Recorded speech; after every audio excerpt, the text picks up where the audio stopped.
Fáilte Olde Scot's the Celtic podcast. Hami Dulcus Gunroll Nola Creole Ak Ahuladunya. I hope everybody had a Merry Christmas. On today's show in Feuchamaich Beagan Gaelic, that's Let's Try a Little Gaelic. We're going to play a Learn a Gaelic song, and I'll give you a little something special as well. And in Celtic history, we're going to play a Celtic badass video about the Over Mountain Men and everyday Celtic ways. We're going to do a dark Celtic history about the Selkie. And we'll hear music from Jamie McGeechan, Emily Smith, Julie Fowlis, Steve McDonald, and Bonnie Rideout. And as always, it's Irish trivia to test your knowledge to start us off. The Scottish sport of shinty has a different name in Ireland. What is it?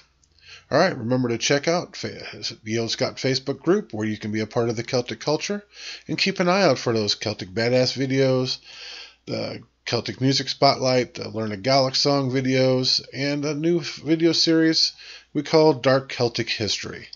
Alright, Kirsch Maha, let's kick this thing off. Today's first song is going to be Smirnach Clown Donald by Julie Fowlis, and it's going to be also for Feuchamaich Beagan Gaelic. It's going to be one of the Learn a Gaelic Song videos, and it's all about the Mavis of Clan Donald. Is a Scottish Gaelic song in which the poet praises Sleat MacDonald's and North Uist. A mavis is a colloquial name for a songbird or a thrush, but can refer to any male or female birds. It was used in Ireland and Scotland in the past, and the name mavis also appears in Chaucer and was used in other Middle English poets. Now the song was composed by John McColdrum, which is Ian McFircher. He was born in 1693, died in 1779. He was one of the earliest of what they called the village poets. Now he penned or wrote this as an antiquarian recreation of the Celtic bard Ossian in the 1760s. The song says that he is on top of the hills looking at the sun and the clear skies, and the songbirds are singing their tunes. He describes his own land as the land of heroes and of poets. Clan Donald is praised for their skill and bravery in battle, and Jacobites are also referenced in this song. So remember, Gaelic at the top, English at the bottom. Get ready.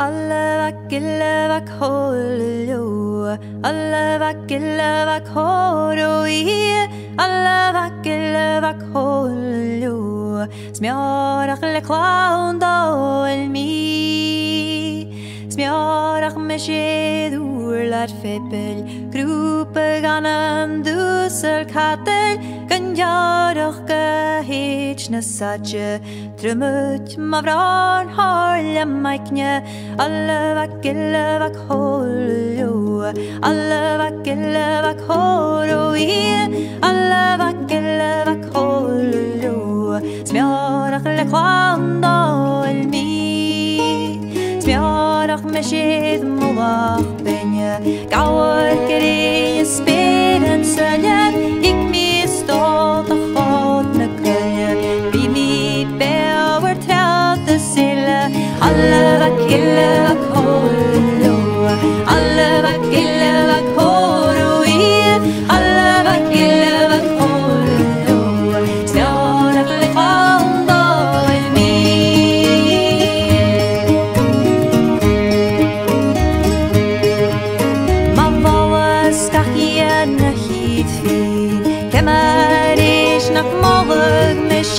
Cheathan curi, cheathan clear, and she'd vegan early vessel. Allavak hollo, allavak horoi, allavak hollo, smjarach le clown do mi. She'd nach gully kosh na mara, and she'd gull of the volcano, and she'd lugach buonach bianoch, she'd an arañ vanach bialoch, allavak hollo, allavak horoi, allavak hollo, smjarach le clown do mi.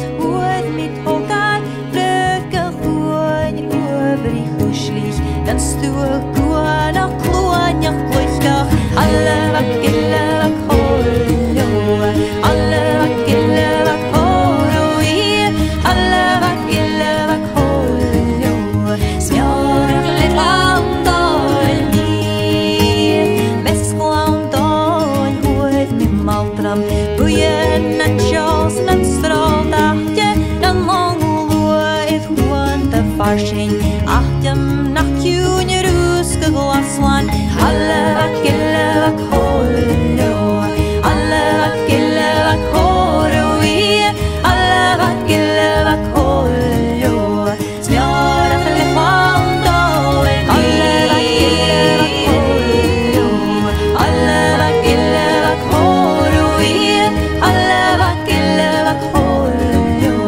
Smjörlig vandal mi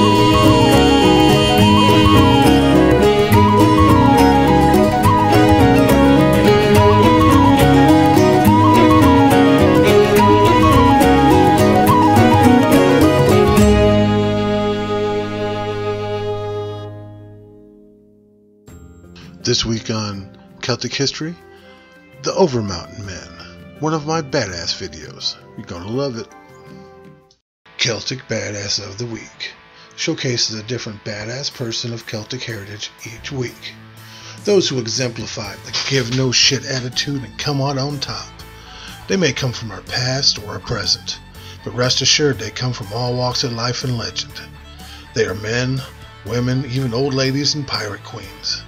You don't have to be a muscled-up Celt in a fur kilt swinging a mighty sword. You can just be a 4'11" Welsh woman and suffragette who knows jujitsu. Most of these badasses are all too real. While some may be only legend, badass legends though. The only prerequisite for this title is Celtic blood and badassedness. Major Patrick Ferguson and the Overmountain Men. This is the tale of two Celtic badasses, Major Ferguson and the Overmountain Men.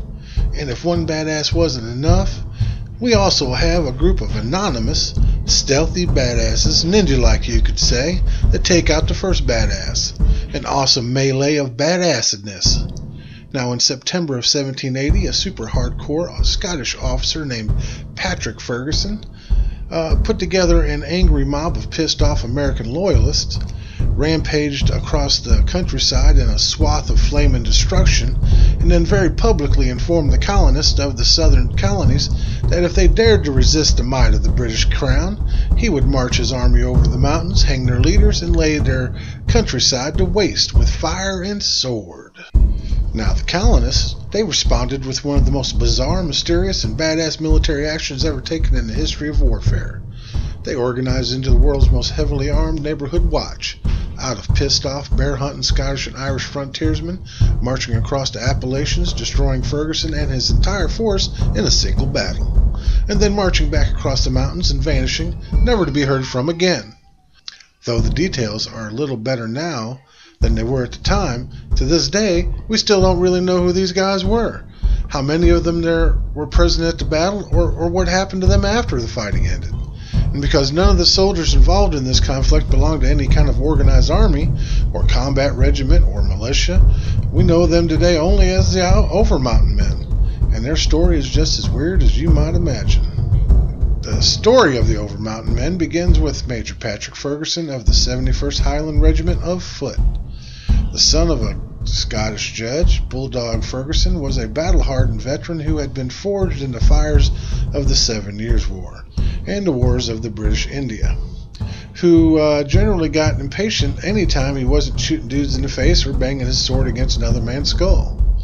Now in 1777 he was transferred to the colonies and ordered to smash everyone's balls apart, and on his way out to the battlefield, Ferguson spent his free time inventing a badass new breech-loading rifle capable of firing about twice as fast as a normal Brown Bess flintlock musket. Now the British commander in the colonies, the Right Honorable Sir General Lord Sir Henry Clinton, Esquire, MP, appointed Ferguson to lead a special forces sniper platoon armed with these new weapons, but unfortunately Fergie got his arm blown off at the Battle of Brandywine, and only having one functional humerus makes it kind of difficult to be a world-class rifle marksman. Now, Ferguson got the arm amputated, spent his rehab time teaching himself to sword fight and fire pistols with his offhand, and as soon as his wounds were healed, he was right back out there grinding rebel brains into pudding under the hooves of his warhorse. Now, Ferguson earned a pretty hardcore reputation at the incident at Little Egg Bottom, which is admittedly kind of an adorable name for this one. But he bayoneted 50 of Kazimierz Polański's colonial hussars to death in their sleep, and then set fire to the entire village on the New Jersey coast. Kind of not really awe. And throughout the war, Ferguson was known for being brave, ultra-daring, fearless, and completely ruthless to his enemies. This reputation brought Bulldog Ferguson to the attention of Lord Cornwallis, the commander of the British operations in the South.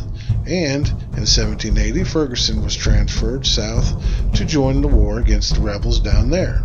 Cornwallis had secured Georgia and South Carolina, defeated the last major colonial American army in the region in open combat, and was now moving up into North Carolina to try and break the back of the rebellion. Well, one big problem for the Brits at this time was that you had a bunch of rebel patriots running around doing guerrilla shit like Francis Marion and Mel Gibson in The Patriot. And the British not only had to face colonial armies on the battlefield, but they also had to quell the populace as well. Ferguson, the one-armed Scotsman with a reputation for headbutting his enemies into pulp, was exactly the kind of guy Cornwallis needed for the job. So he appointed Ferguson in charge of quelling the population of South Carolina, and he sent him on his way.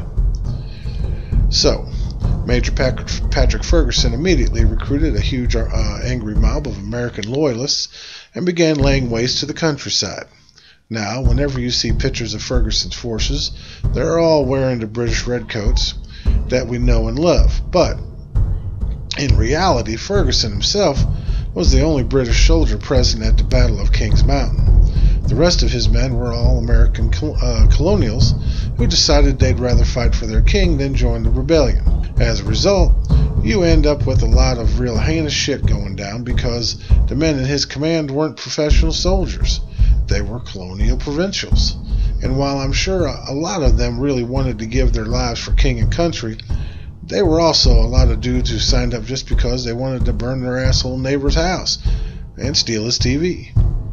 Now, Ferguson, by most accounts, was a total war kind of guy who believed in burning the enemy's crops and means of production to keep them from maintaining their war effort. But he wasn't a murderous psychopath guy either, though unfortunately his army ended up becoming more or less just an angry mob of dipshits who would pillage a town, hang everybody, and plunder the abandoned homes and then burn the place to the ground. Not really awesome. Ferguson, to his credit though, initially attempted to discipline his men for hanging a bunch of civilians, but of course, anytime he tried to implement order, the militia dudes would just desert him. And Ferguson needed the manpower, so he couldn't really afford to piss them all off. Eventually, he quit trying and just decided to lean into it, using his new reputation as a terrifying Scottish Genghis Khan to issue a decree to all patriots in the southern colonies as well as those across the Appalachians. If you defy me, I will murder you and your entire family and torch your city to ashes. Of course, this didn't go too well. Now, even today, we don't know much about the Overmountain men. We do know that they came from towns in the western parts of Virginia, North Carolina, South Carolina, Georgia, and the present-day states of Tennessee, West Virginia, and Kentucky. You know, these weren't really colonies at the time, they were more territories, but still full of patriots. Now, when word got out about his actions and his declaration, a call went out across the western towns and homesteads, any man willing to fight to grab his rifle and meet up at a place called Sycamore Shoals. Now, we don't know how many men responded to the call, who they were, or where they came from.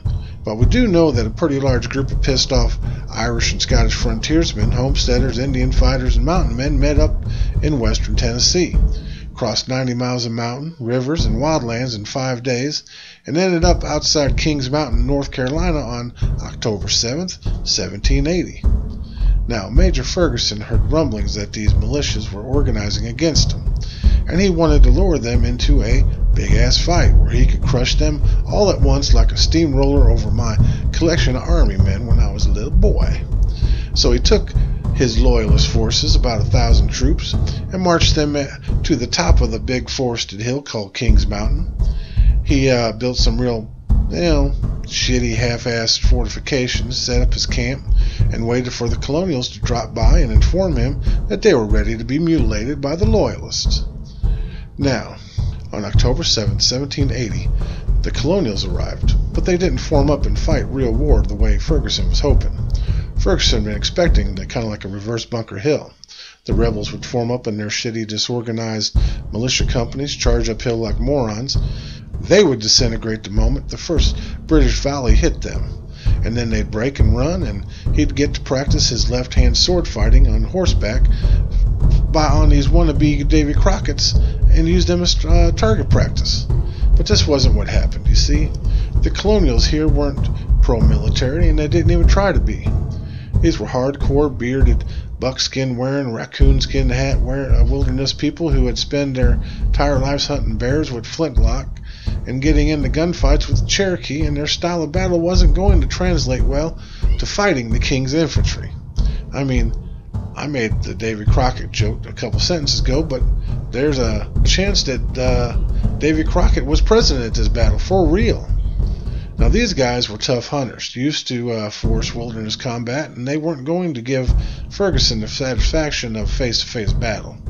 They ducked behind rocks, fired, used trees as cover, and sniped the Brits with deadly accuracy from their rifled muskets. Now, Ferguson not only couldn't figure out how many guys he was facing, but he also couldn't figure out where the hell they were even at.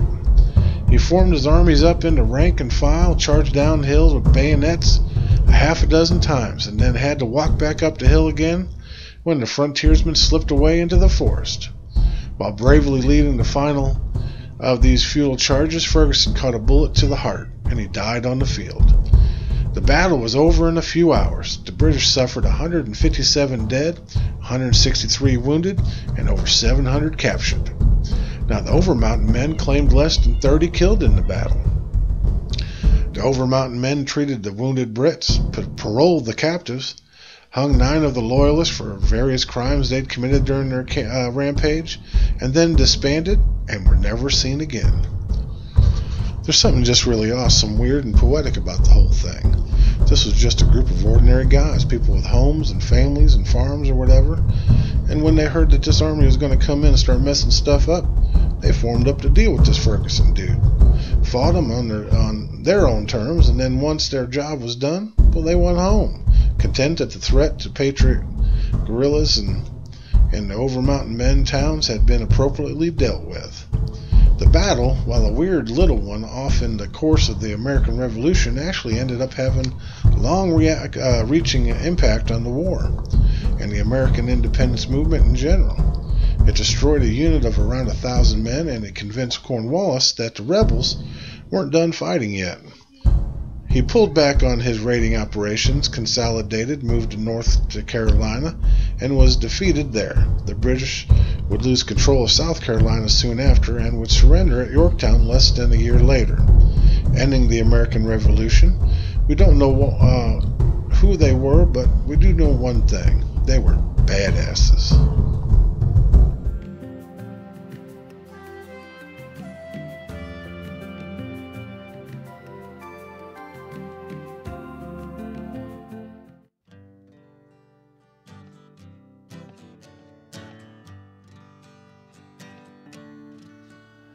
Is there for all his poverty that hangs his head, and oh, that the coward slave we pass him by, we dare be paid for all that,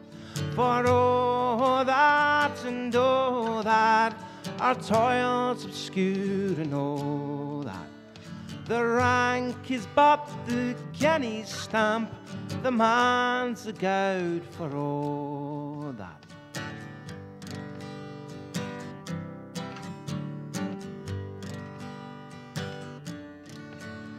What thou unhamely fare we dine, were hard and grey and all that. You fools are silks and knaves are wine, a man's a man for all that. For all that and all that, their tinsel show and all that. The honest man who else he pair, is king of men for all that.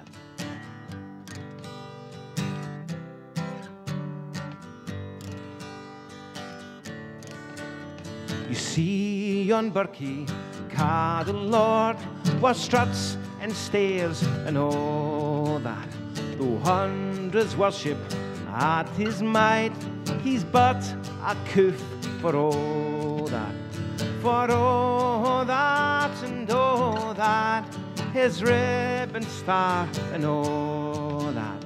The man who independent mind, he looks and laughs, it's all that.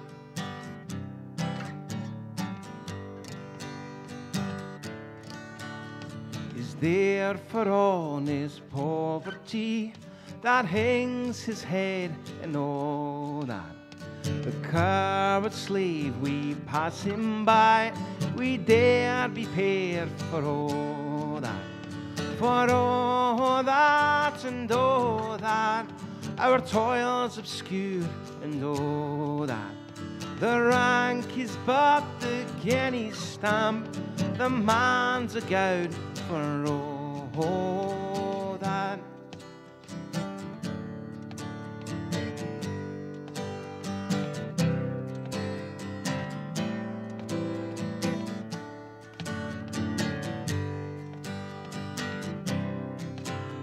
For all that and all that, it's common yet for all that.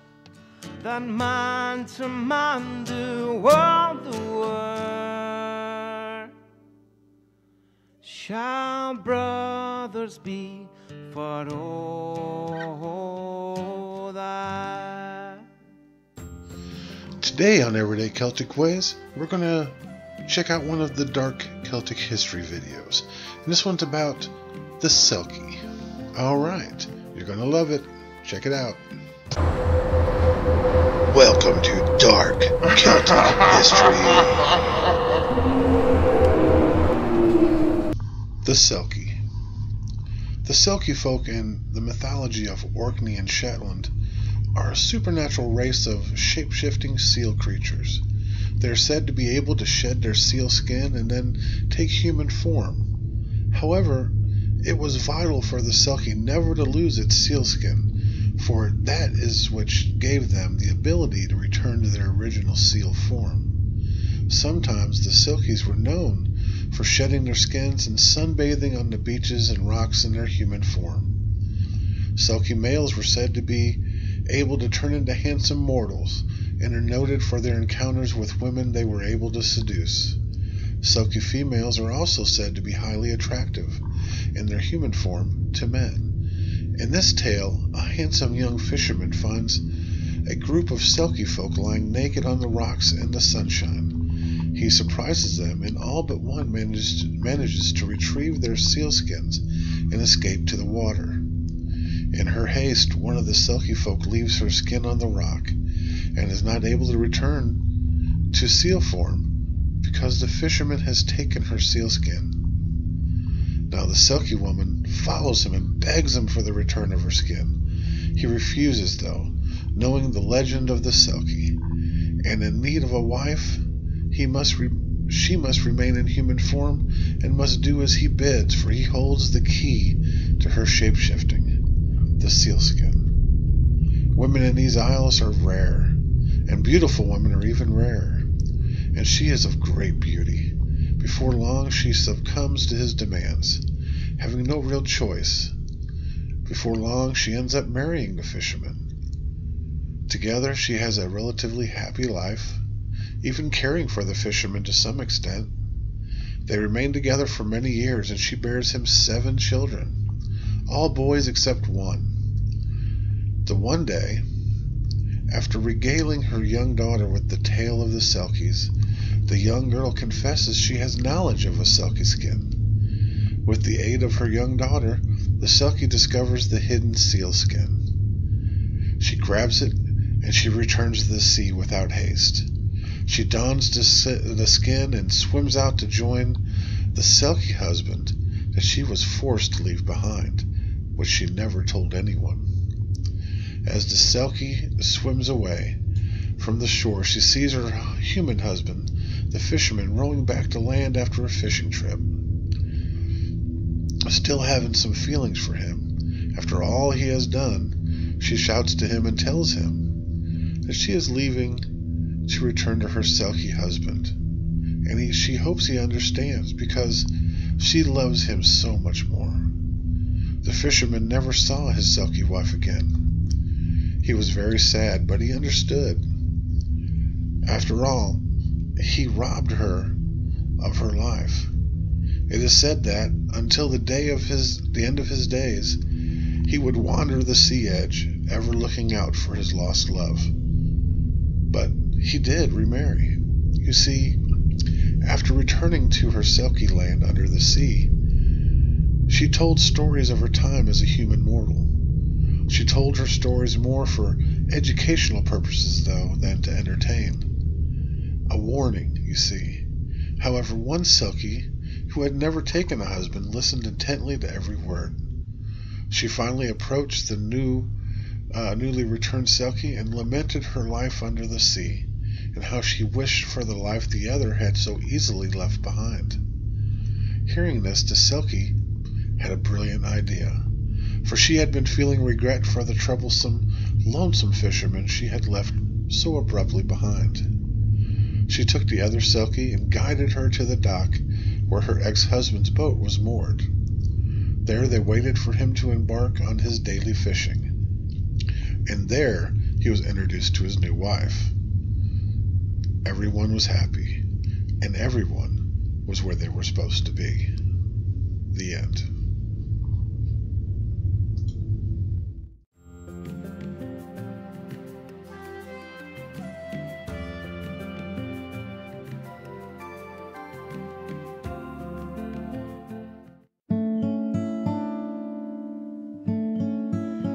Where he been all the day, Lord Donald, my son?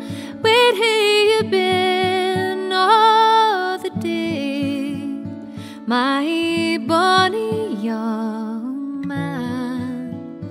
I have been to the green woods, Mother Mac, my bed soon, for I'm weary wi' hunting, and a fain would lie down.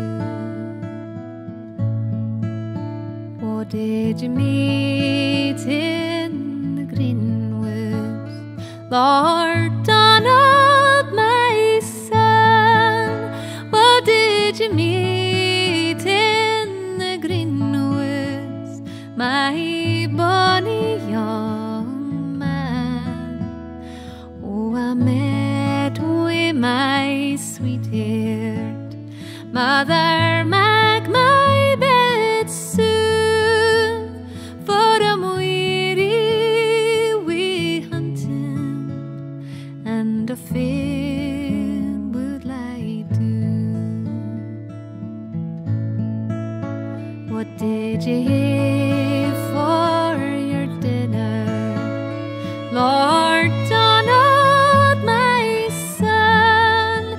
What did you have for your dinner, my bonny young man? I had eels boiled and brie, Mother Mac, my bed soon, for I'm weary wi' hunting,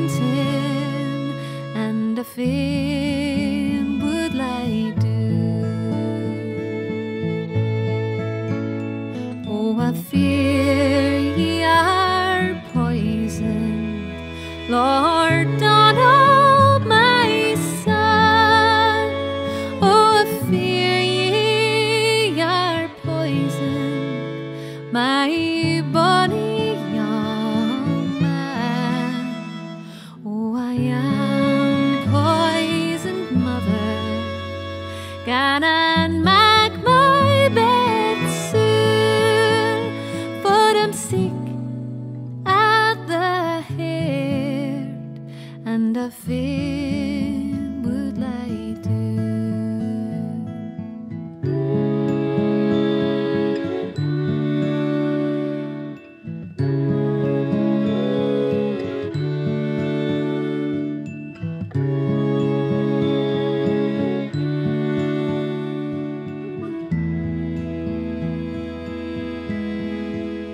What will you leave to your brother, Lord Donald, my son? What will you leave to your brother, my bonny young man? All my hooses and lands, mother, mak my bed soon, for I'm sick at the head, and a fain would lie down. What will you leave to your sweetheart, Lord Donald, my son? What will you leave to your sweetheart, my bonny young man? Oh, a noose in yon high tree, mother, mak my bed soon, for I'm sick at my head, and a fain would lie down.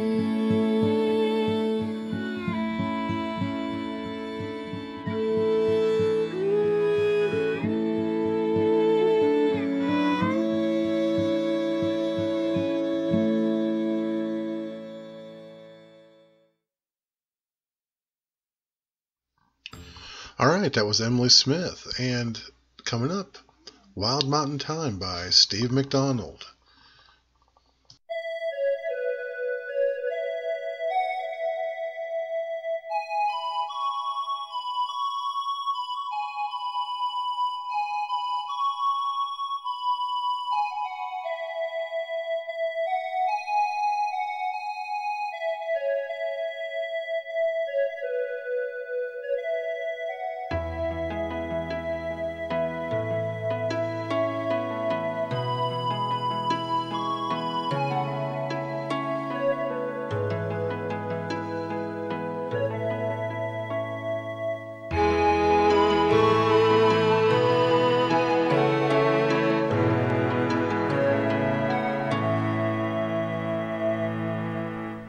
Oh, the summertime is coming, and the trees are sweetly blooming, and the wild mountain thyme grows among the blooming heather. Will ye go, lassie, go? And we'll all go together to pluck wild mountain thyme, grows among the blooming heather. Will ye go, lassie, go?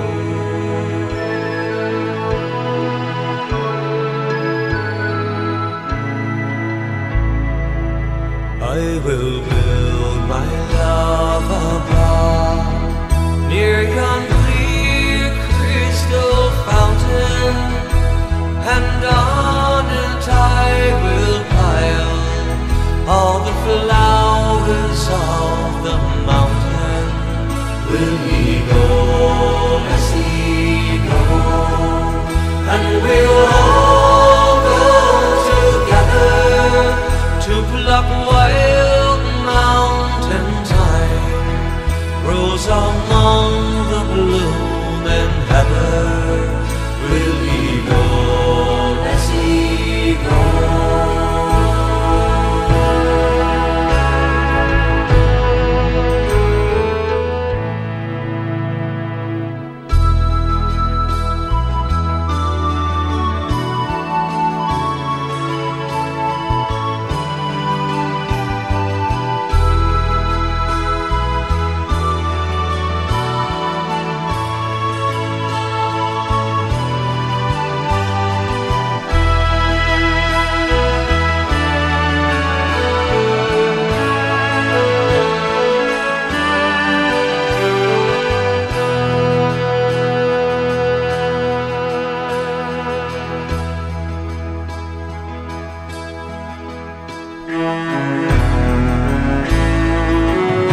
I will surely find another where the wild mountain thyme grows among the blooming heather.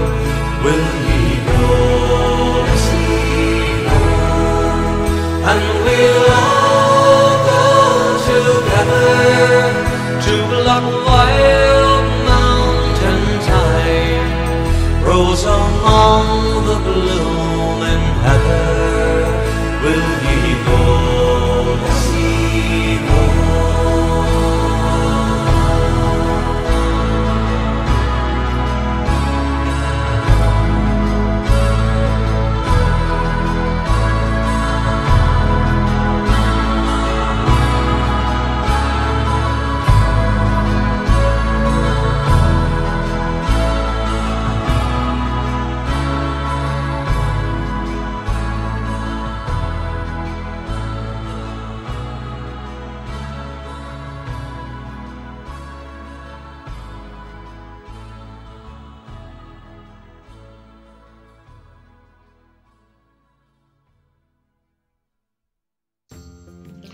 Alright, that was Wild Mountain Thyme by Steve McDonald.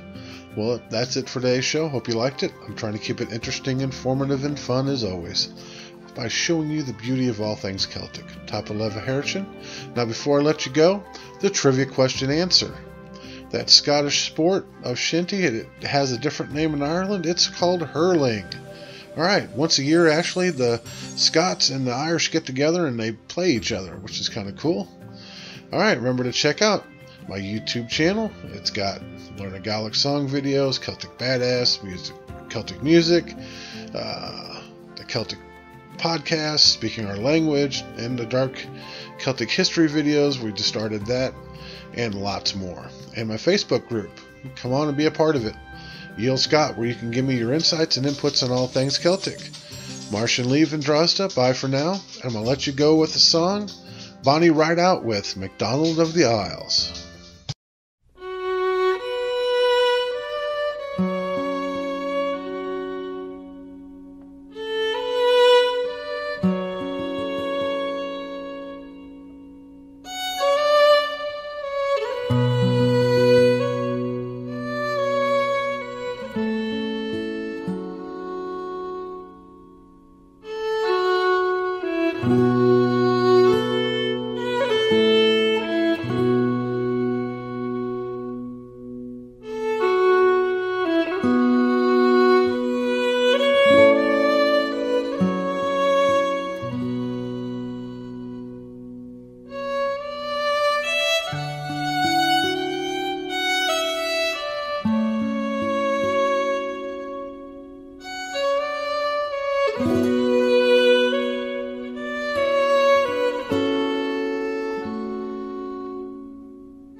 you.